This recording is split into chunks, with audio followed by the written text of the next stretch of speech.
কাল্পনিক। লেখকের নিজের ভাষায় গল্পটি লোকমুখে প্রচলিত ইতিহাসকে অন্যভাবে দেখার চেষ্টা। কিছু ইতিহাস, কিছু সত্যের সাথে লেখকের নিজস্ব কল্পনার মিশ্রণ। আশা করি এই গল্পটি শ্রোতাদের ভালো লাগবে।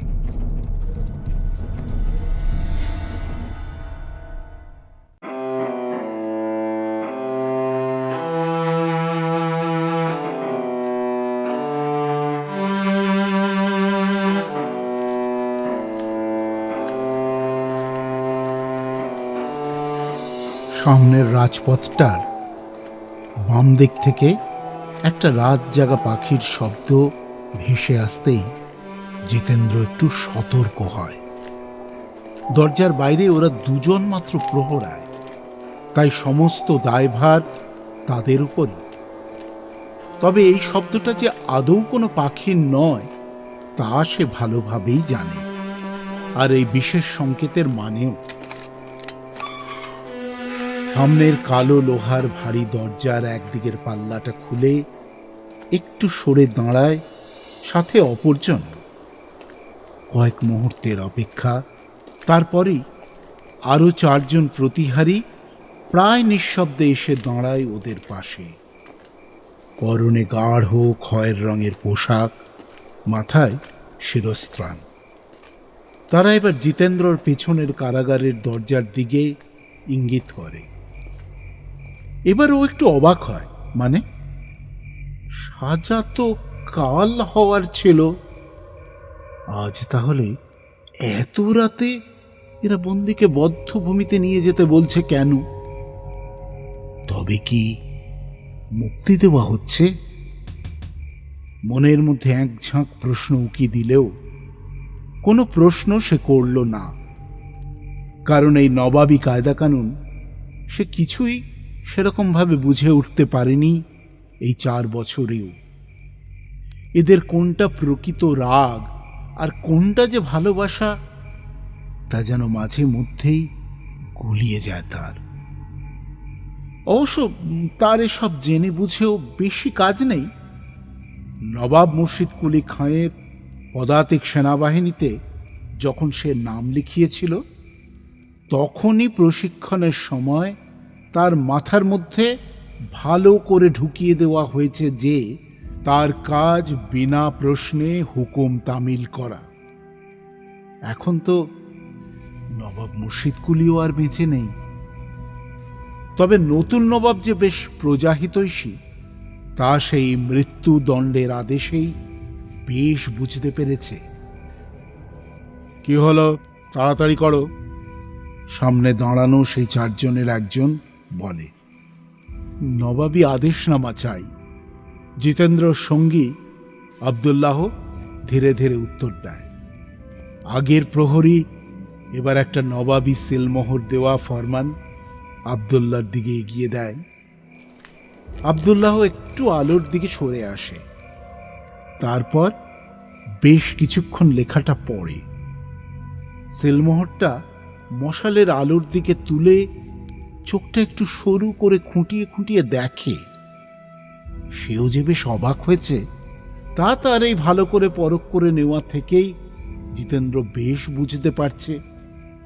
অবশ্য এই বিশেষ বন্দির জন্য তাদের এই সতর্কতা বাধ্যতামূলক। কোনো ভুলচুক হলে তাদেরও যে কারাগারের অন্ধকারেই বাকি জীবন কাটাতে হবে, না হলে বদ্ধভূমিতেই যেতে হবে, তা সে ভালো করেই জানে। আব্দুল্লাহ এবার জিতেন্দ্রর দিকে একটা ইশারা করে। সে এগিয়ে এসে কারাগারের এই অন্তিম দরজাটা খুলে দিয়ে এক পাশে সরে দাঁড়ায়। ভেতরের এক রাশ কালো অন্ধকারের মধ্যে আগন্তুক 4 প্রহরী হারিয়ে যায়। সামনের খোলা বাতায়নের সামনে এসে দাঁড়ায় নৌসারি বানু, যাকে চেহেল সেতুনের সবাই বড়ি বেগম বলে ডাকে। একটা দম বন্ধ করা গুমোট পরিবেশ। ভাদ্র মাসে এমনিতেই এই মুর্শিদাবাদে একটা প্যাচ প্যাচে গরম থাকে, তার উপরে আজকের এই রাত বড্ডই যেন নিস্তব্ধ। নকর চাকর দাসী বাঁধি থেকে শুরু করে পশু পাখিগুলো অবধি যেন থম মেরে রয়েছে। প্রাসাদের সামনের ঘোড়াশালে দু একটা মশালের টিমটিমে হলুদ আলো বিন্দুর মতোই ফিকে। সামনের বারান্দার উপরও কয়েকটা মশাল নিভু নিভু নীলচে আলো নিয়ে টিকে আছে। এরা এতটাই কমজোরি যে সামনের জমাট বেঁধে থাকা কালো অন্ধকারটার এক ফোঁটাও কমেনি। একটা দীর্ঘশ্বাস বেরিয়ে আসে বড়ি বেগমের বুক চিরে। চোখের কোল বেয়ে জলের ধারা বয়ে আসছে। কিছু একটা করতে হবে, না হলে কিছুতেই এই অঘটন আটকানো যাবে না। কিন্তু কিন্তু কি করবে সে? আরেকবার শেষ চেষ্টা করবে কি?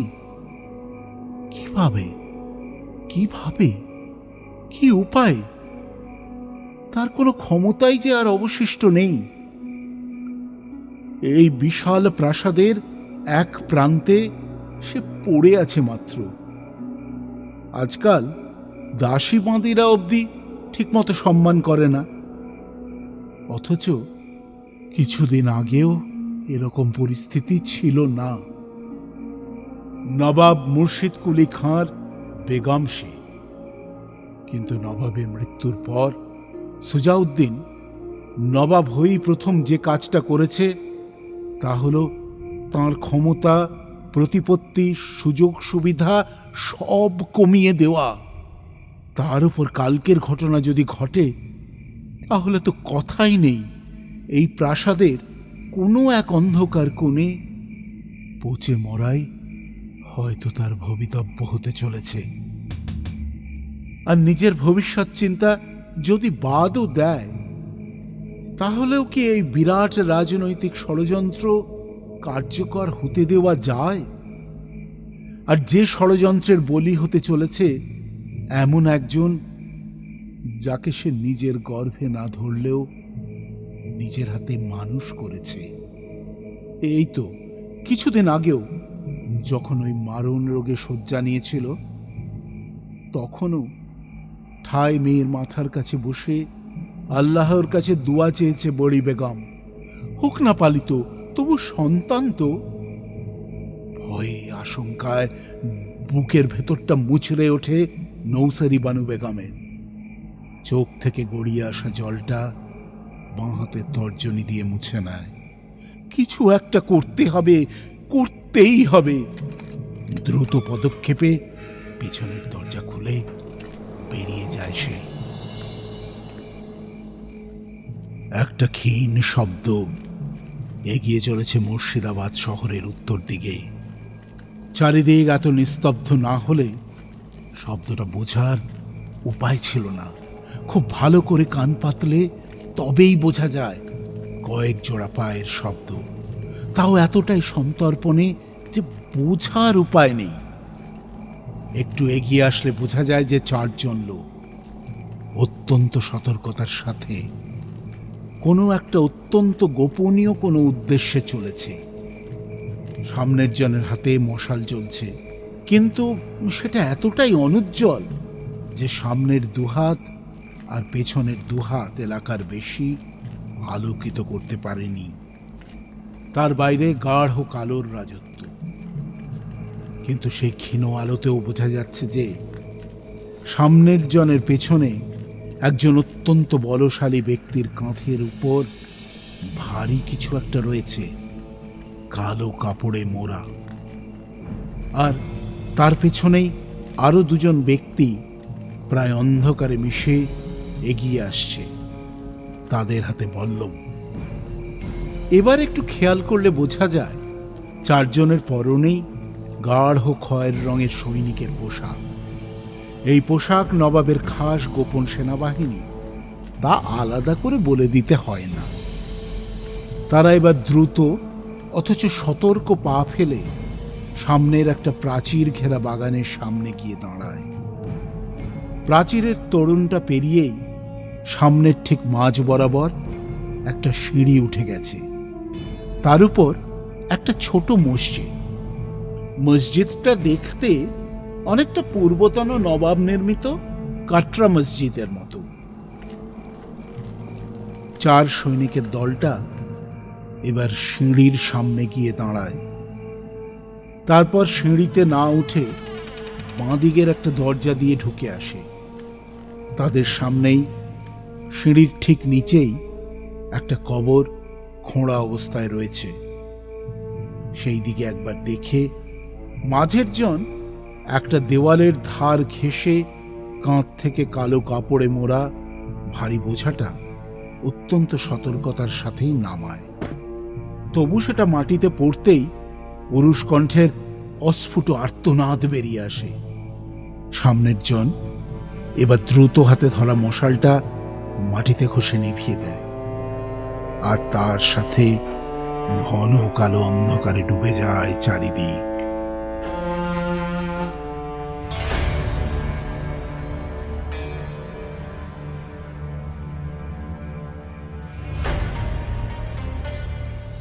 একটা কারুকার্য খচিত চৌপায়া, তার উপর প্রায় হুমড়ি খেয়ে পড়ে রয়েছে একটা দেহ। ছাদের থেকে যে প্রদীপের মঞ্জরিটা নেমে এসেছে তার ক্ষীণ আলোতে দেখা যায় দেহটার হাতে ধরা পান পাত্র থেকে সুরার একটা ধারা বেরিয়ে আসছে। সহসা দরজায় মৃদু টোকার শব্দ, পরপর 3 বার।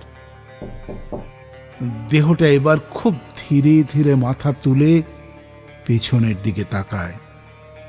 তারপর প্রায় অস্ফুটে ডাক দেয়, প্রহরী, প্রহরী। এতক্ষণ বোঝা যায়নি পেছনের দরজার গা ঘেঁষে একজন প্রহরী দাঁড়িয়েছিল। পরনের গাঢ় সবুজ পোশাক অন্ধকারে প্রায় মিশে গেছে। সে এবার দরজাটা খুলে একদিকে সরে দাঁড়ায়। দরজার ওপাশে দাঁড়িয়ে থাকা বৃদ্ধ নারী মূর্তি কক্ষের মধ্যে প্রবেশ করে। বড়ি বেগম। সরফরাজ, তোমার কি দিমাগ খারাপ হয়ে গেছে? তুমি এই সময় মদ খাচ্ছ? নৌসেরি বানু বেগমের কণ্ঠস্বরে সমস্ত কক্ষটা গমগম করে উঠল। সামনের দেহটা এবার টলমল পায়ে উঠে দাঁড়ায়। সামনের দিকে মাথাটা একটু ঝুঁকিয়ে বলে, আদাব নানি যান। সেদিন তোমার আম্মি আর আমি তাহলে ঠিকই করেছিলাম তোমাকে সিংহাসনে না বসিয়ে। এরকম মদ্যপ একজন আর যাই হোক সুবে বাংলার নবাব হওয়ার যোগ্য না। বড়ি বেগমের কণ্ঠস্বরে তীক্ষ্ণতা প্রবল। এছাড়া আমি আর কি করতে পারি? নানাজান তো আমাকেই নবাব নির্বাচন করে গিয়েছিলেন। সেদিন যদি আমি আর আপনি বাধা না দিতেন তাহলে। সরফরাজের মদিরা জড়ানো কণ্ঠ ভেসে আসে, সেদিন যদি না আটকাতাম তাহলে এই যে তুমি এখনো বেঁচে আছো সেটাও আর থাকতে না। শরাবের ঘোরে তুমি বোধহয় ভুলে গেছো তোমার পিতা সুজাউদ্দিন সেদিন কত বড় সেনা নিয়ে এই মুর্শিদাবাদের তখ্ত দখল করতে এগিয়ে আসছিল। ওই সেনার পুরোভাগে কে ছিল তাও কি ভুলে গেছো? আলীবর্দী খাঁ আর তোমার চাচা হাজি। আর এটাও তোমাকে মনে করিয়ে দিই, দিল্লির সম্রাট মোহাম্মদ শাহ এতে সহায়তা করছিলেন। সব জানি নানি যান, সব জানি, বুঝতেও হয়তো পারি, কিন্তু সেদিনে তোমাদের ওই সিদ্ধান্তের ফলেই আজ আমি আব্বার অধীনস্থ সামান্য এক দেওয়ান। যে সর্বনাশ, যে আত্মীয় হত্যা ঠেকানোর জন্য সেদিন আমাকে তখ্ত ছাড়তে বলেছিলে, আজ তা কি ঠেকানো যাচ্ছে?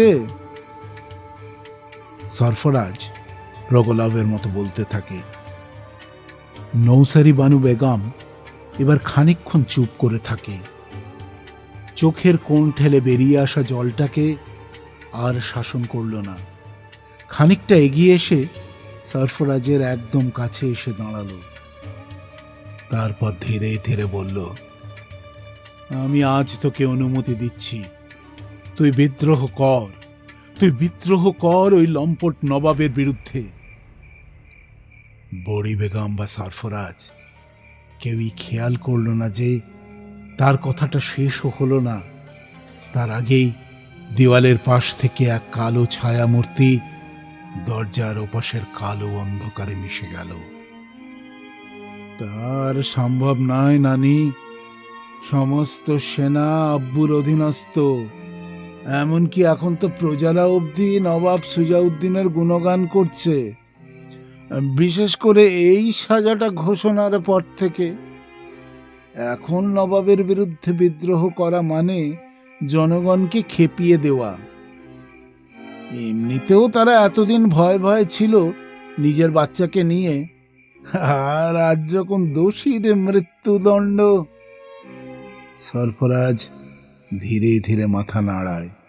কিন্তু আজিমুন্নিসা শুধু আমার মেয়ে না, তোরও তো মা। নিজের মায়ের জন্য তোর কষ্ট হচ্ছে না? বড়ি বেগমের চোখ থেকে টপ টপ করে 2 ফোঁটা জল সরফরাজের হাতের উপর পড়ল। এবার সরফরাজও বেশ খানিকক্ষণ চুপ, তারপর ধীরে ধীরে বলে, কষ্ট হচ্ছে, খুব কষ্ট হচ্ছে, আর তাই তো। কথাটা শেষ করতে পারে না সে, ঝরঝর করে কেঁদে ফেলে, তারপর ধপ করে মাটিতে বসে পড়ে। এবার দ্রুত হাতে চৌপায়ার উপর রাখা পানপাত্র থেকে বাকি মতটুকু গলায় ঢেলে নেয়। মাথাটা মাটির দিকে ঝুঁকে যায়, মাথার লম্বা চুলের ডগা বেয়ে নেমে আসা ঘামের সাথে চোখের জল বিন্দু বিন্দু হয়ে ঝরতে থাকে মাটিতে। আদাব বড়ি বেগম, একটা চাপা মেইলি কণ্ঠ প্রায় অস্ফুটে দরজার সামনে। শুনে সেদিকে ঘোরে নৌসারি বেগম। জারিনা, এই সময়? তবে কি কোনো খাস খবর আছে? না হলে তো এই সময় তার এই নবাবজাদার মহলে আসার কথা না, বিশেষত যখন চারদিকে এত পাহারা। বড়ি বেগমের ইশারায় তাকে প্রবেশের অনুমতি দেয়। তার এই খাস জেনানাটিকে সে বেগম আজিমুন্নিসাকে যেখানে বন্দি করে রাখা হয়েছে সেখানে 24 ঘন্টা নজর রাখার ভার দিয়েছিল। জারিনা এগিয়ে এসে ফিসফিস করে বড়ি বেগমের কানের কাছে কিছু একটা বলল। সাথে সাথেই যেন শিউরে উঠল নৌসারি বানু বেগম। চোখে মুখে আতঙ্কের ছাপটা বেশ স্পষ্ট। হাত তুলে জারিনাকে বিদায় জানিয়ে একবার সরফরাজের দিকে তাকায়। সরফরাজ তখনও একই রকম ভাবে মাথা ঝুঁকিয়ে বসে আছে। অপদার্থ একটা। নিজের মনে মনে একবার বেশ বিরক্ত হয় বড়ি বেগম। আজিমুন্নিসাকে বাঁচানোর শেষ অবলম্বন ছিল সরফরাজকে দিয়ে রাজদ্রোহ করানো, কিন্তু এখন সেই সম্ভাবনাও আর নেই। তার উপর জারিনা যা বলে গেল তাতে সময়ও আর নেই। যে সাজা কাল হওয়ার ছিল তা নাকি আজ রাতের এই ঘন কালো আঁধারের চাদর গায়ে জড়িয়ে আর কিছুক্ষণ পরেই সংঘটিত হতে চলেছে। আর এক পল নষ্ট করা যাবে না। নৌসারি বানু বেগম এবার দ্রুত পদে দরজার দিকে এগিয়ে যায়। নানি যান, আম্মি সত্যি সত্যি ছোট ছোট বাচ্চাদের কলজে খেত, তাই না? পেছন থেকে সরফরাজের জড়িত কণ্ঠস্বর। দরজার ঠিক কাছেই থমকে দাঁড়ায় বড়ি বেগম।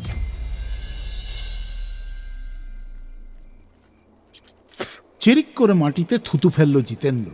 ছি, মানুষ নাকি ডাইনি?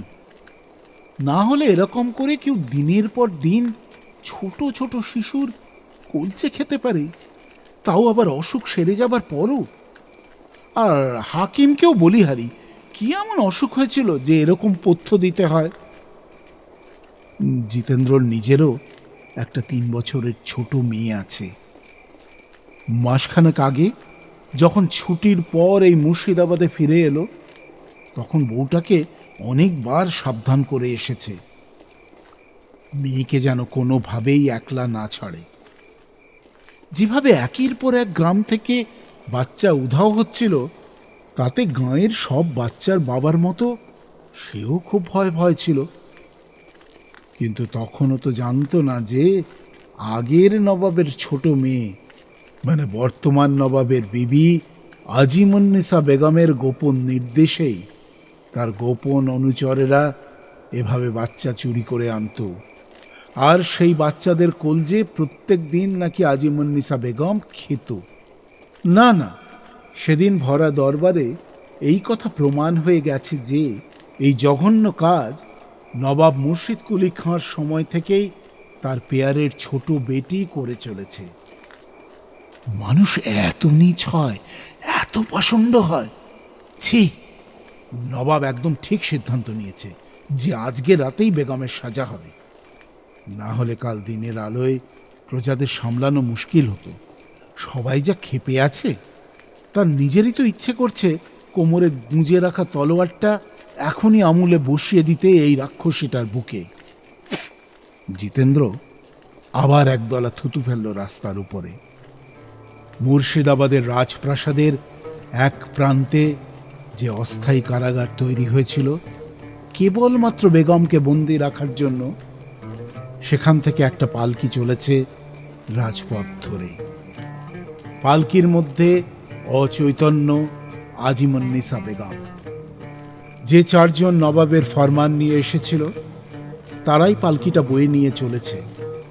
তার সামনে আব্দুল্লাহ একটা খোলা তলোয়ার হাতে পাহারায়, আর জিতেন্দ্রর দায়িত্ব এই পেছনের ভাগ রক্ষা করা। ওরা ছাড়াও ওই চারজন যে উচ্চ প্রশিক্ষিত সৈনিক তা আর আলাদা করে বলে দিতে হয় না। আরো 5 জন বাঁদী তার ঠিক সামনেই চলছে। যতই হোক নবাবের বেগম, তাই শেষ মুহূর্ত অবধি ওরা আজিমুন্নিসার সাথেই থাকবে। যদিও এই মুহূর্তে সংজ্ঞাহীন বেগমের কিছুই প্রয়োজন নেই, তবুও যদি কোনো অসুবিধা হয়। জিতেন্দ্র এবার একটু এগিয়ে গিয়ে পালকির ঠিক পাশে চলে আসে।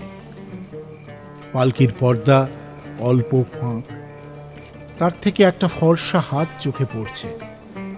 কোনোদিন চোখে না দেখলেও সে শুনেছিল আজিমুন্নিসা বেগম নাকি অসাধারণ সুন্দরী।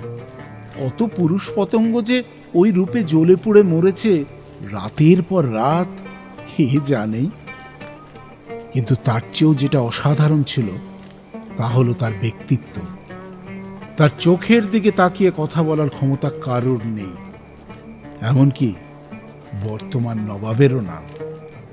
আর বেগমের রাজনৈতিক এবং কূটনৈতিক জ্ঞানের কথা সুবে বাংলার কেউ জানে না এরকম নেই।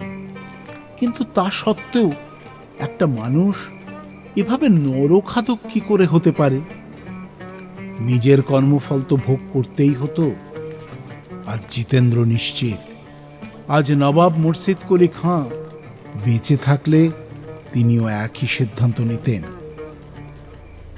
সহসা সামনে একটা টিমটিমে মশালের আলো দেখা যায়, আর কিছুক্ষণের মধ্যেই 2 জন সৈনিক এসে দাঁড়ায় ওদের সামনে। ফিস ফিস করে সামনের পালকি বাহককে কিছু একটা বলে তাদের একজন। পালকির গতি এবার একটু বৃদ্ধি পেল বলেই মনে হলো। তার অল্প কিছুক্ষণ পরেই পূর্বের সেই মসজিদের সিঁড়ির নিচের কবরের বাইরের অপ্রশস্ত স্থানে এসে দাঁড়ায় তারা। পালকিটা মাটিতে নামিয়ে রাখার সাথে সাথেই একটা ভারী পায়ের শব্দে একটু চমকে উঠেছে জিতেন্দ্র।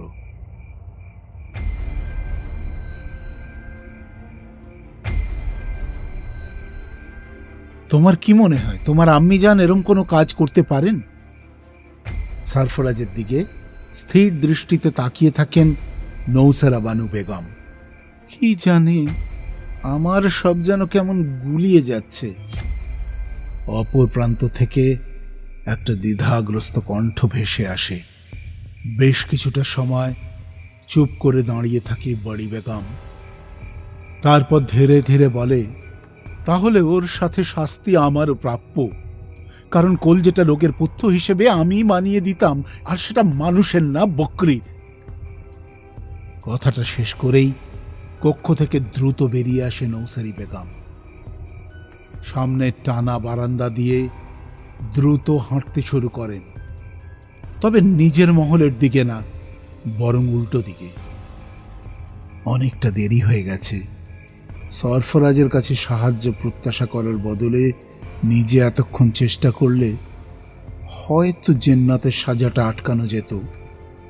হ্যাঁ, জান্নাতুন্নিসা বা আজিমুন্নিসাকে তো ওই নামেই ডাকতো সে। কত স্মৃতি চোখের সামনে ভিড় করে আসছে।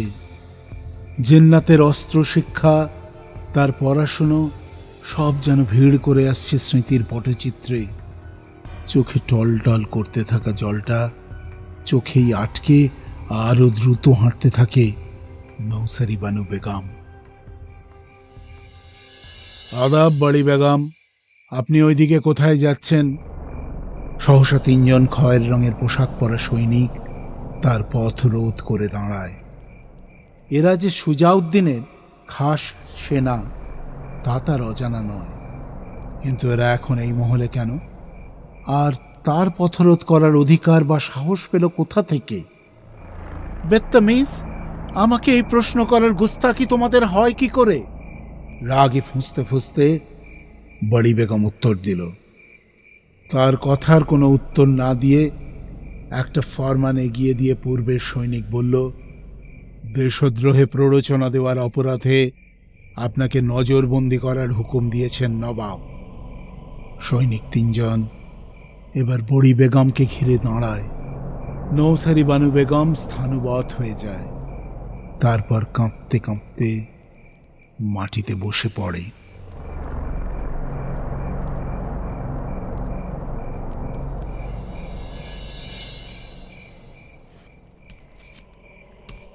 পেছনে ভারী পায়ের শব্দে ফিরে দাঁড়ায় আব্দুল্লাহ।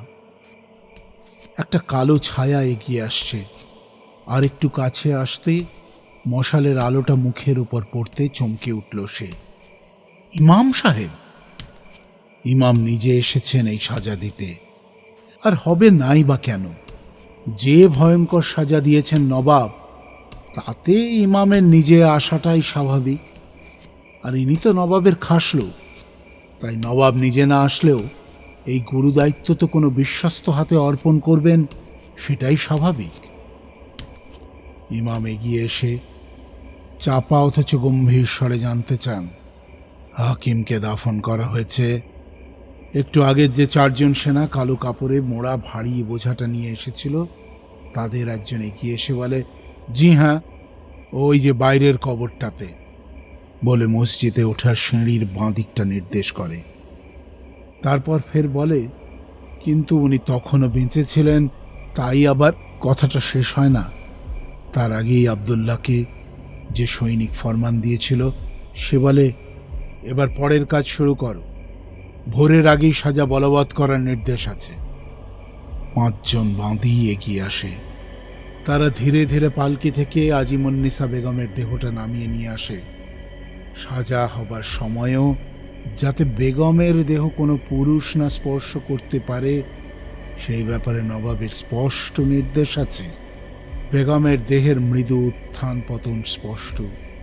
মশালের মৃদু আলোতেও তার রূপ দেখে আব্দুল্লাহ মনে মনে বলে, এতদিন ঠিকই শুনেছি বেগম সত্যিই ডানাকাটা পরি, কিন্তু কিন্তু পরি কি সত্যি এত নিষ্ঠুর হয় যে মানুষের কলজে খেতে পারে?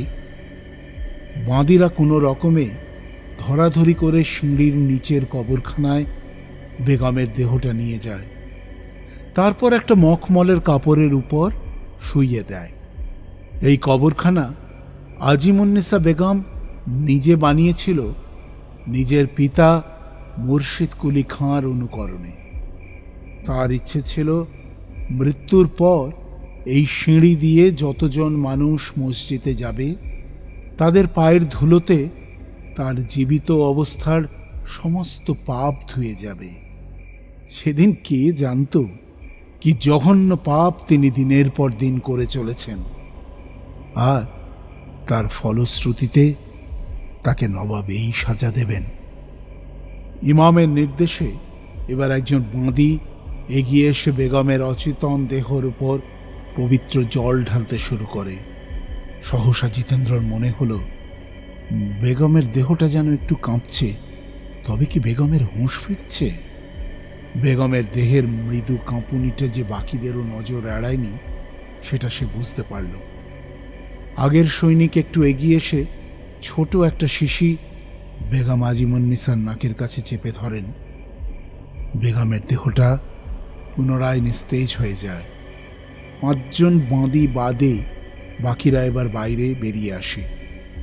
বেশ কিছুক্ষণ পর তারা আবার খুঁড়ে রাখা কবরের কাছে ফিরলে দেখা যায় বেগমকে কাফন পরিয়ে দেওয়া হয়েছে।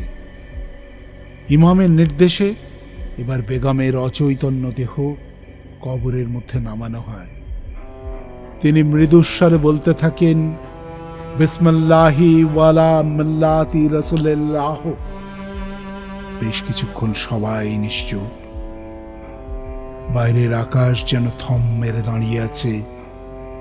একটা গাছের পাতা অবধি নড়ছে না। হঠাৎ বহুদূর থেকে কোন রাত জাগা পাখি ডেকে ওঠে। ইমাম এবার এক মুঠো মাটি বেগম আজিমুন্নিসার জীবন্ত দেহের উপর ছড়িয়ে দেন।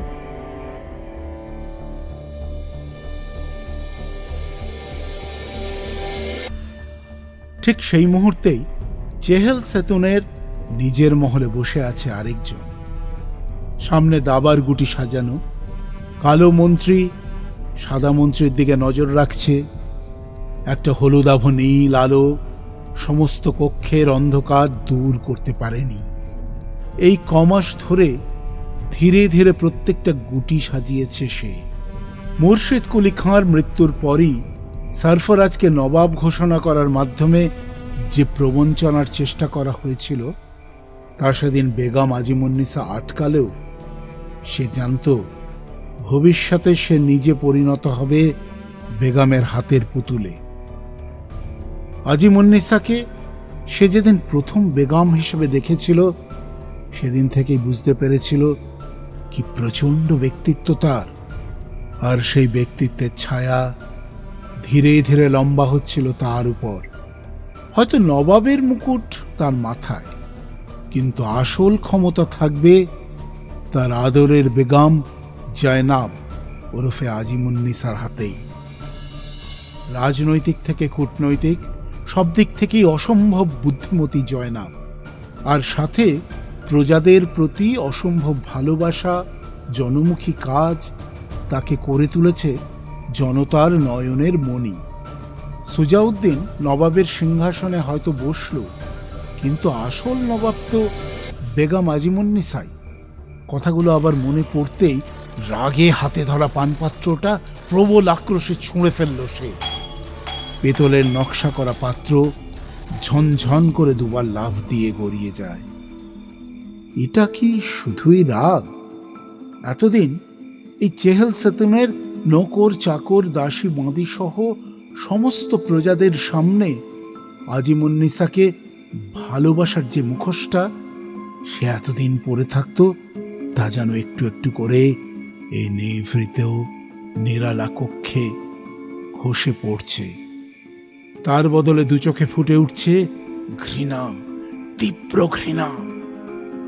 এতদিন ভালোবাসার নাটকটা সে করতে বাধ্য হয়েই। প্রথম কারণ যদি হয় নবাব মুর্শিদ কুলি খাঁ, তাহলে দ্বিতীয় কারণ অবশ্যই আজিমুন্নিসা নিজে। তার প্রবল ব্যক্তিত্ব, তার সাথে চেহেল সেতুন থেকে শুরু করে তামাম বাংলায় তার তুমুল জনপ্রিয়তা সুজাউদ্দিনকে এই মুখোশে মুখ ঢাকতে বাধ্য করেছে। তা না হলে যেদিন এই বদতমিজ লড়কি তার এই শহরের সাথে উড়িষ্যা যেতে রাজি হয়নি সেদিন থেকেই তাকে সে ঘৃণা করে। ঘৃণা হতেই পারে নবাবজাদি, হতেই পারে দক্ষ প্রশাসনিক বুদ্ধি সম্পন্না, কিন্তু দিনের শেষে সে তো একজন দুর্বল অবলা নারী। তার এত বড় সাহস হয় কি করে যে নিজের শহরকে প্রত্যাখ্যান করে, তাও আবার ভরা দরবারে? কি অজুহাত দিল? সে নাকি সারাবি লম্পট। বেশ করে সে প্রত্যেক রাতে মেয়ে পাল্টায়। বেশ করে সে শরাবের গুলাবি রঙে ডুবে থাকতে ভালোবাসে। আরে তোয়াইফ শুধু মেয়েরা হয়, ছেলেরা নয়। আর এসব তো প্রকৃত মর্দ হওয়ারই নিশান। ভবিষ্যৎ নবাবের যদি কোনো রক্ষিতাই না থাকলো তো সে কিসের নবাব? তাহলে কি নবাবি হারেম তৈরি হয়েছে কয়েকটা খোঁজা পোষার জন্য? হারেমগুলো তো সব তাহলে হেকিমখানা করে দেওয়া উচিত। জয়নাবের তো খুশ হওয়া উচিত ছিল, তার সাথে ভবিষ্যৎ নবাবের শাদী হয়েছে বলে। আর যদি খুশ নাও হতো তাহলেও তো উড়িষ্যার প্রাসাদের এক কোণে আজমাতুন্নিসা বা দুর্দানা বেগমের মতোই পড়ে থাকতে পারত। আরে আজমত তো নিজের মায়ের পেটের বোন, ওর কাছ থেকেও তো শিখতে পারতিস যে কি করে স্বামীর সাথে থাকতে হয়, স্বামীর সেবা করতে হয়। তা না, ভরা দরবারে তার চোখে চোখ রেখে বলল সে শরাবী, সে কামুক। এদিন কিছু বলতে পারেনি সুজাউদ্দিন, শুধু প্রত্যেকটা দিন প্রত্যেকটা রাত অপমানের আগুনে জ্বলেছে নিজে। তাও তাও সে শুধু এই তামাম বাংলা, বিহার, উড়িষ্যার সিংহাসনের জন্যই এতদিন চুপ করেছিল। কিন্তু নবাব মুর্শিদ কুলি খাঁ যখন সরফরাজকে ভবিষ্যৎ নবাব নির্বাচন করে গেল, তখন তার আর বুঝতে বাকি রইল না কেন, কার প্ররোচনায়, কার কথার উপর ভিত্তি করে তাকে তখ্ত থেকে বেদখল করার চেষ্টা করা হলো। নেহাত দিল্লির সম্রাটের নেক নজর তার উপর ছিল। তা না হলে তো এতদিনে নিজের বেটার অধীনে সামান্য এক জায়গিরদার হয়েই তাকে থাকতে হতো। আজিমুন্নিসা অসম্ভব বড় কূটনীতিবিদ, বড়িয়া চাল দিয়েছিল।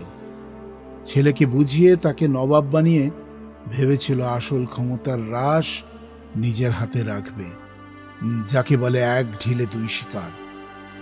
দিল্লির সম্রাটও খুশ, আর পর্দার আড়ালে ক্ষমতার লাগাম। কিন্তু এটা ভুলে গিয়েছিল তার নামও সুজাউদ্দিন। সে নবাব হতেই জন্মেছে, পুরো ক্ষমতা তার চাই। তক্তে বসেই সে বুঝেছিল যে জয়নাবকে সরাতে হবে, সরাতেই হবে। কিন্তু কি করে? আজিমের যা জনপ্রিয়তা, তাতে গুপ্ত হত্যা করলে সন্দেহের তীর তার দিকেই ঘুরতে বাধ্য। তাতে আজিম মরার পরও সমান জনপ্রিয় রয়ে যাবে, বরং কিঞ্চিত বৃদ্ধিও পেতে পারে। আর সে আরো ঘৃণ্য হবে। এমনিতেই মাথা লম্পট বলে বদনাম তো ছিলই, তার উপর মুর্শিদাবাদের দিকে সেনা নিয়ে এগিয়ে আসাকে শুধু গরিব গুরবগুলো না, অনেক আমিরমরাও ভালো চোখে দেখেনি। তাই তাকে রাজকার্য চালাতে তাকলিফ তো পেতে হতোই, এমনকি প্রজা বিদ্রোহের সম্ভাবনাও উড়িয়ে দেওয়া যায় না। তাহলে উপায়? এরপরই একে একে মেপে মেপে গুটি সাজাতে থাকে সে। নবাব হয়েই তার প্রথম কাজ হলো জনগণের বিশ্বাসযোগ্যতা অর্জন করা, তাদের ভালোবাসা আদায় করা। এরপরেই মুর্শিদাবাদ আর আশেপাশে বেশ কিছু দাতব্য চিকিৎসালয়, রাস্তাঘাট তৈরি আর তার পাশে সরাইখানা করল সে। জানত যে এ কাজে আজিম তাকে বাধা দেওয়া তো দূর, বরং সাহায্যই করবে। স্বাভাবিকভাবেই সাধারণ প্রজার কাছে সে হয়ে উঠল প্রজাহিতৈষী। এরপর আসলো তার পরিকল্পনার দ্বিতীয় ধাপ, অপেক্ষা। অপেক্ষা সঠিক সময়, কবে সামান্য একটু অসুস্থ হবে তার পেয়ারের যায় না, তার অপেক্ষা। হলো তাই। এমনিতেই ছোট থেকে আব্বার সবচেয়ে প্রিয় কন্যা একটু অসুস্থ হলেই সারা প্রাসাদ মাথায় তুলত। আর এক্ষেত্রে তো এক কঠিন জ্বর বাঁধিয়ে বসল সে। প্রথমে ভেবেছিল এই যে এতগুলো দাতব্য চিকিৎসালয় সে তৈরি করল, তারই কোনো এক অর্থলোভী বিশ্বস্ত হেকিম বা কবিরাজকে দিয়ে সে ওই জ্বরের দাওয়াইয়ের মধ্যেই বিষ মিশিয়ে হত্যা করবে। কিন্তু তারপরই এমন এক খবর পেল যে তার পরিকল্পনা পরিবর্তন করতে বাধ্য হল। মুর্শিদাবাদ আর তার আশেপাশের গ্রাম থেকে শিশু চুরির ঘটনা তার কানে আসতে থাকে। নবাব হিসাবে স্বাভাবিকভাবেই অনুসন্ধান করাতে শুরু করল সে। এবার তার নিজস্ব গুপ্তচর খবর নিয়ে এলো গঙ্গার ওপারে হিন্দুদের যে শ্মশান আছে সেখানেই কোনো এক তান্ত্রিক ঘাঁটি গেড়েছে, আর সেই তান্ত্রিকই এই শিশুদের ধরে নিয়ে গিয়ে বলি দিয়েছে। এই সুযোগ ছাড়া যায়? তাই ধীরে ধীরে একে একে সমস্ত সাক্ষী সহ প্রমাণ করেছে যে বেগম আজিমুন্নিসাই এই বাচ্চা চুরি করিয়ে তাদের কলজে খেয়েছে দিনের পর দিন। কয়েকটা শিশু সে নিজের বিশ্বস্ত অনুচর দিয়ে চুরি করিয়ে মেরে গঙ্গার জলে ভাসিয়ে দিল। শুধু মৃতদেহ থেকে উপড়ে নেওয়া হলো কলজেটা, যাতে কেউ না কেউ এই কলজেবিহীন মৃতদেহ দেখতে পায়, আর সে সহজেই প্রমাণ করতে পারে কলজে খেয়েছে তাদের প্রিয় নবাবজাদি। না, পুরো বাচ্চার মাংস না, শুধুমাত্র কলিজা। কারণ জয়নাব যে বকরির কলজে খেতে ভালোবাসে তা এই প্রাসাদের খানসামা থেকে শুরু করে প্রায় সব দাসী বাঁধেই জানে। কাজেই পাঁঠা থেকে মানুষের কলিজা। সুজাউদ্দিনের ঠোঁটে এবার ক্রূর হাসি ফুটে ওঠে। তার পোষিত হেকিমের মুখ দিয়ে শুধু ভরা দরবারে এটা বলিয়ে নেওয়া সেই বেগমজানকে মানুষের কলিজা খেতে বলেছিল রোগের পথ্য হিসেবে, এমন কোনো কঠিন কাজ ছিল না। এর জন্য অবশ্য অনেক মুদ্রার রফা করতে হয়েছিল। অবশ্য তার পরিকল্পনা ছিল আলাদা, আর সেই পরিকল্পনার বাস্তবায়ন এতক্ষণে নিশ্চয়ই হয়েই গেছে। ওই হাকিমকেই বেগমের আগে প্রাণদণ্ড দেওয়ার নির্দেশ সে ওই বিচারের সভাতেই দিয়েছিল। মূর্খ হাকিম কি ভেবেছিল তাকে ছেড়ে দেবে? সুজাউদ্দিন নিজের মনেই আবার হাসে। এত বোকা সে নয় যে তার পরিকল্পনার কোনো প্রমাণ সে রেখে দেবে। এখন শুধু আর তিনজনকে পৃথিবী থেকে সরাতে হবে। সেই দুজনকে সরানো তার মতো নবাবের পক্ষে কোনো ব্যাপারই না। এক সেই তান্ত্রিক, নরবলির ঘটনা জানার পরেও যাকে সে এতদিন বাঁচিয়ে রেখেছে কেবলমাত্র যাতে শিশু চুরিটা বন্ধ না হয়। 2, তার ওই খাস গুপ্তচর যে তাকে তান্ত্রিকের সত্যতা জানিয়েছিল। আর 3, যে তার নির্দেশে ওই কটা হতভাগ্য শিশুকে হত্যা করে কলজে উপড়ে গঙ্গায় ভাসিয়ে দিয়েছিল। কিন্তু তারও আগে কাল সূর্য ওঠার সাথে সাথেই নিজের চোখে জয়নাবের জ্যান্ত কবরটা একবার দেখে নিজের কলিজাটাকে ঠান্ডা করতে হবে। কলজে কলজে কলজে খাকি বেগম, বাহ, বেশ তো নামটা। এবার থেকে এই নামটাই বরাদ্দ হলো তার পেয়ারের আজিমুন্নিসার জন্য। আজিমুন্নিসা নামটা আবার মনে আসতেই মুখের হাসিটা মিলিয়ে গিয়ে ঘৃণা ফুটে উঠতে শুরু করে সেখানে। কি ভেবেছিল কি নবাবের ওই অহংকারী লেড়কি? ভেবেছিল বুদ্ধি তার একারই আছে, সুজাউদ্দিনের নেই? আছে, তার চেয়ে বেশি আছে। তাই সেই ভরা তরবারে সবার চোখে যেই মুহূর্তে আজিমুন্নিসার জন্য এক রাশ ঘৃণা দেখতে পেয়েছিল, সেই মুহূর্তেই নির্দেশ দিয়েছে বেগমের জীবন্ত কবর দেওয়ার, যাতে সবার মনে হয় এরকম ঘৃণ্য অপরাধের এরকমই সাজা হওয়া উচিত। এতেও জনতার তার বিচারের উপর আরো শ্রদ্ধা বাড়বে। আজিমুন্নিসার সেদিনের সেই অসহায় মুখটা মনে পড়তেই খুশি হয় বর্তমান নবাব সুজাউদ্দিন। আজিমুন্নিসা তো সেদিনও ভরা দরবারে বারবার বলেছিল যে সে এরকম কোনো কাজ করেনি। সে স্বীকার করেছে যে সে রোগের জন্য পথ্য হিসেবে কলজে খেত, কিন্তু তা মানুষের না বকরি। কেউ মানেনি। সত্যি বলতে তার নিযুক্ত করা সাক্ষীরা বা লোকেরা মানতে চায়নি। কিন্তু আজিমুন্নিসা বারংবার চিৎকার করে নিজের দিকে ওঠা দোষ অস্বীকার করে গেছে। তারপরই জয়নাবের সমর্থকরা সক্রিয় হয়েছে এই রায়ের বিরুদ্ধে।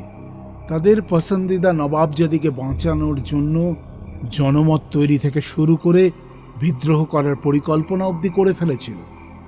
সে সেই গুস্তাখ নেমা খারাপদের কিছু জনকে বন্দি করেছে, কিছু জনকে গুপ্ত হত্যা করিয়েছে, আর আজিমুন্নিসাকে হয় নেশাগ্রস্ত, না হলে অচেতন করে রেখেছে ওই কারাগারের অন্তরালে, আর অতি দ্রুত সাজা বলবৎ করতে চেয়েছে। কিন্তু দিনের বেলায় তা সম্ভব ছিল না। হয়তো এখনো বেগম বা তার আম্মির কিছু কিছু বিশ্বস্ত অনুচর রয়ে গেছে এই মুর্শিদাবাদেই, যারা এখনো নিজেদের লুকিয়ে রেখেছে তার নজর থেকে। তারা এই কলজে খাওয়ার অপবাদকে কোনোভাবেই বিশ্বাস করেনি। তারা কিছু না কিছু বাধার সৃষ্টি করবেই। তাই একদিন আগেই রাতের অন্ধকারে সাজা কার্যকর করার নির্দেশ দিয়েছে। এবার ওই অজ্ঞাত অনুচরদেরও একে একে শেষ করতে হবে। এমনিতে সাধারণ মানুষকে আরো গুলিয়ে দেওয়ার জন্য আরো কিছু প্রচার করতে হবে। এই জীবন্ত কবর দেওয়ার সাজা স্বয়ং মুর্শিদ কুলি খাঁই দিয়েছেন। আরো গুলিয়ে দেওয়ার জন্য এও প্রচার করতে হবে যে শুধু ছোট শিশুর না, প্রতি রাতে একজন করে তরতাজা যুবকের সাথে সহবাস করে তাকে হত্যা করে তার কলজে খেত বেগম আজিমুন্নিসা। চোখ দুটো চকচক করে ওঠে তার মাত্রাতিরিক্ত নারী সঙ্গ নিয়ে আপত্তি করে যে তার সাথে উড়িষ্যা অব্দি যায়নি, সে নিজেই এবার থেকে পরিণত হবে বাংলার ইতিহাসে সবচেয়ে কামুক, সবচেয়ে নৃশংস নারীতে। তার সিংহাসন এতদিনে নিষ্কণ্টক হল। দিল্লির সম্রাট অব্দি তার পাঠানো উপঢৌকনে তুষ্ট। মুতামুল মুলুক সুজাউদ্দৌলা আর আসাদ জাং উপাধি পাওয়া এবার কেবলমাত্র সময়ের অপেক্ষা। পাশে রাখা নবাবী উষ্ণিসটা মাথায় পড়ে নেয় সুজাউদ্দিন। মুখটা মৃদু ফাঁক করে, দাঁতের ফাঁকে লেগে থাকা লোভের লালাটা চকচক করে ওঠে। ডান হাত বাড়িয়ে দাবার ছকের উপর থেকে সাদা রাজাটা তুলে নেয়। তারপর কালো মন্ত্রীকে মৃদু একটা টোকা দেয়। মন্ত্রীটা চৌপায়া থেকে গড়িয়ে মাটিতে লুটিয়ে পড়ে। কিছু বছর পর একদল বণিক সুবে বাংলা সহ সমস্ত ভারতবর্ষের সিংহাসন দখল করবে। তারা এই দাবার মন্ত্রীর নাম দেবে কুইন বা রানী।